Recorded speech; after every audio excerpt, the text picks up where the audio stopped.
Hello friends, welcome to my channel. ఇవాళ వీడియోలో మనము వెల్లుల్లిని వంటల్లోకి వాడుతూ ఉంటాం కదా. వెల్లుల్లిని వలిచినప్పుడు పొట్టు అనేది వస్తుంది కదా, పొట్టు పారేస్తూ ఉంటాం. ఈసారి వెల్లుల్లి పొట్టు పారేయకుండా ఇలా ట్రై చేసి చూడండి. ఇలా వెల్లుల్లి పొట్టులో ఉండేటటువంటి చిన్న చిన్న పుల్లలన్నీ తీసేయాలి. తర్వాత ఒక కొబ్బరి చిప్పని తీసుకుని అందులో కొద్దిగా కొబ్బరి పీచు వేసుకోవాలి. తర్వాత చిన్న కర్పూర బిళ్ళను ఒకదాన్ని వేసుకోవాలి. తర్వాత అందులోనే ఒక పావు టేబుల్ స్పూన్ వరకు పసుపు కూడా వేసుకోవాలి. తర్వాత అందులో కొద్దిగా నెయ్యి వేసుకుని తర్వాత ఒక పావు టేబుల్ స్పూన్ వరకు పంచదార కూడా వేసుకున్నప్పుడు ఇది మనం ధూపం లాగా వెలిగించుకోవాలి. ధూపం ఇల్లంతా చూపించినట్లయితే ఇందులో పొగ వస్తుంది కదా, ఇంట్లో ఉండే చెడు బ్యాక్టీరియా అంతా పోవటమే కాకుండా ఇంట్లో ఏవైనా నెగిటివ్ ఎనర్జీస్ కనుక ఉన్నట్లయితే లేదంటే దరిద్రం ఉన్నట్లయితే పూర్తిగా పోతుంది. అంతేకాకుండా పాజిటివ్ వైబ్రేషన్స్ అనే ఉంటాయి. అంతేకాకుండా దోమలు, తర్వాత చిన్న చిన్న పురుగులు, బొద్దింకలు అలాంటివన్నీ కూడా రాకుండా ఉంటాయి.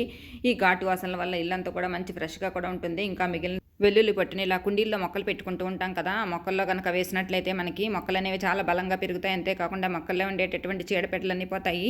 గులాబీ మొక్కలు వేస్తే గులాబీ పూలు అనేవి చాలా బాగా పూస్తాయండి.